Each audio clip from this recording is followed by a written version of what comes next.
Hello guys, आपके अपने YouTube channel English का जज्बा में आपका बहुत बहुत स्वागत है। आज की इस वीडियो में हम क्लास 10th चैप्टर 3 के बारे में पढ़ेंगे जिसका नाम है टू स्टोरीज अबाउट फ्लाइंग। उड़ान के बारे में दो कहानियाँ। उसमें फर्स्ट जो स्टोरी है हिज फर्स्ट फ्लाइट, जो लिखी गई है लायम ओ फ्लैरिटी के द्वारा। इस स्टोरी में एक यंग सीगुल नामक पक्षी का डिस्क्रिप्शन किया गया है, वर्णन किया गया है। और वो young seagull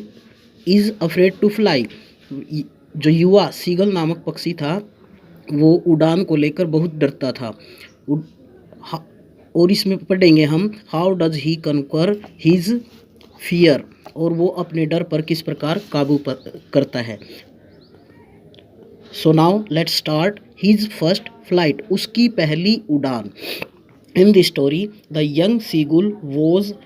alone on his ledge. Ledge means पहाड़ी का आखिरी हिस्सा, जिसको हम कगार बोलते हैं। तो इस स्टोरी में एक यंग सीगुल, युवा सीगल नामक पक्षी एक पहाड़ी की कगार पर अकेला रहता था। His two brothers and his sister, उसके दो भाई और उसकी बहन, हैड ऑलरेडी फ्लोन अवे, वो पहले ही उड़ चुके थे, दूर उड़कर जा चुके थे। द डे बिफोर, दिन के निकलने से पहले ही had been afraid to fly with them, लेकिन वो उनके साथ उड़ने से डरता था। समहाउ, किसी तरह, when he had taken a little run, जब वह थोड़ा सा दौड़ता था उड़ने के लिए, forward to the brink, brink means किनारा, ऑफ द लेज, उस कगार का जो किनारा था उसकी तरफ वो जब उड़ने के लिए दौड़ता था। एंड अटेम्प्टेड मीन्स प्रयास करना, और प्रयास करता था टू फ्लैप मीन्स खोलना या फड़फड़ाना। His wings he became afraid, और जब वो प्रयास करता था अपने पंखों को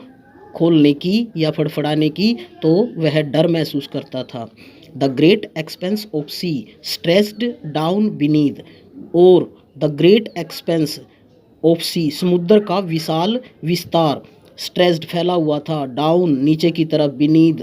उस पहाड़ी के नीचे। And it was such a long way down, और ये बहुत ही नीचा रास्ता था, यानी कि मीलों नीचे था। ही फेल्ट सर्टेन, और उसने मन ही मन में सर्टेन निश्चित कर लिया था, that his wings would never support him, support होता है सहारा देना, कि उसके विंग्स जो पंख थे वो उसे कभी भी सहारा नहीं देंगे। सो इसलिए he bent his head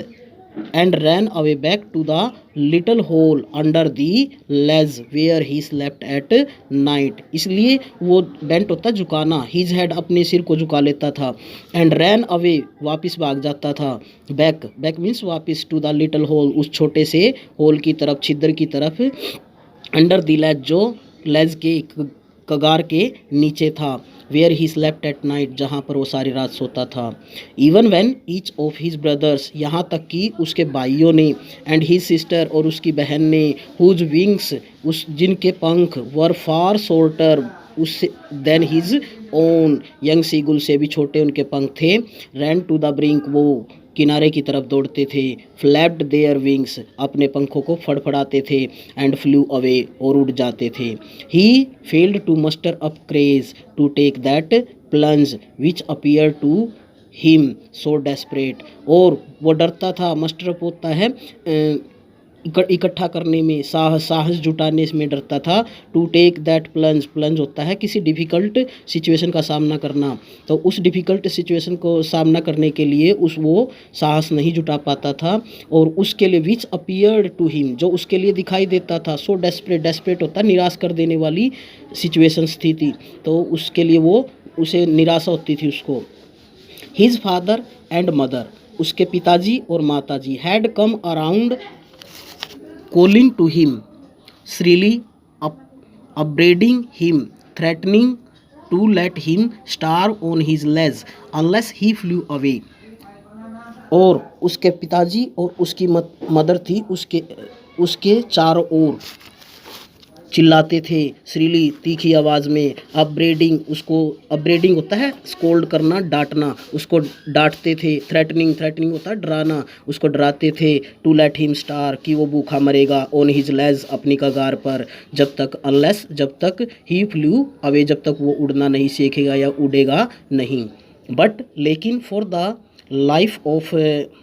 him he could not move, लेकिन उसका जो जीवन था वो हिल भी नहीं सकता था, यानी कि उसके पिताजी और उसकी माता की जो डांट थी उसका, वो और जो उसको डराते थे उनका उसके ऊपर कोई असर नहीं पड़ा। दैट वॉज 24 hours एगो, और उस समय की बात है जब 24 घंटे हो चुके थे। सिंस देन, तब से उसने, nobody had come near him, कोई भी उसके पास नहीं आया था, द डे बिफोर, और दिन से पहले, ऑल डे लॉन्ग, सारा दिन, he had watched his parents flying about with his brothers and sister, और सारा दिन वो देख रहा था अपने पेरेंट्स को उड़ते हुए, अबाउट हिज ब्रदर्स, अपने भाइयों को, पेरेंट्स को उड़ते हुए और अपनी बहन को उड़ते हुए देख रहा था, perfecting them in the art of flight, और उसके पेरेंट्स उनके उसके ब्रदर्स को और उसके बहन को और भाइयों को परफेक्ट कर रहे थे, सिखा रहे थे, देम आर्ट, कला सिखा रहे थे उड़ने की, ऑफ फ्लाइट, उड़ान की कला सिखा रहे थे, टीचिंग देम, उनको सिखा रहे थे, हाउ टू स्किम, किस प्रकार, जो स्किम होता है सरफेस पर समुद्री सतह जो होती है पानी की, उस पर तैरना, कि उस पर कैसे तैरा जाता है, द वेव्स, लहरों पर, and how to dive for fish, और फिश, मछलियों को पकड़ने के लिए किस प्रकार गुत्थी लगाई जाती है या पानी में नीचे की तरफ जाया जाता है। He had in fact seen his older brother catch his first herring, और ही हैड, उसने देख लिया था, इनफैक्ट वास्तव में, सीन हिज एल्डर ब्रदर, अपने भाई को देखा, कैच, पकड़ते हुए, हिज फर्स्ट, उसकी पहली, हैरिंग, हैरिंग होता है हिल्सा मछली, हिल्सा मछली को पकड़ते हुए देखा, एंड डिवोर इट, डिवोर होता है उसका परीक्षण कर, खाने के लिए उसको देखना, तो उसको देख रहा था वो खाने के लिए। स्टैंडिंग ऑन ए रॉक, एक चट्टान पर खड़े होकर, वाइल हिज पेरेंट्स, जबकि उसके माता पिता, सर्कल्ड, उसके चारों ओर, अराउंड, उसके चारों तरफ एक चक्कर बनाए हुए थे, रेजिंग ए प्राउड, और उनको गर्व महसूस हो रहा था, कैकल, कैकल होता है उनके चहाने की आवाज़, तो वो आवाज़ कर रहे थे, एंड ऑल द मॉर्निंग, और all the morning the whole family, और उस सुबह जो सारे का सारा परिवार, had walked about on the big plateau midway down the opposite cliff, taunting him with his cowardice, और सारा दिन उसका सारा परिवार walked about on his big plateau, big plateau होता है पानी के बीच एक उभरा हुआ स्थान, जिसे पठार भी बोल देते हैं, पत्थर भी बोलते हैं, तो वो उस पर बैठे हुए थे, वहाँ पर चलते हुए उनको देखा, मिडवे डाउन, नीचे की तरफ, बीच के रास्ते में, जो अपोजिट, बिल्कुल सामने की तरफ था, क्लिफ, क्लिफ होती है जो चट्टान थी, टोंटिंग, वो उसको चिढ़ा रहे थे, हिम विद हिज कावर्डियस, उसकी कावर्डियस, उसकी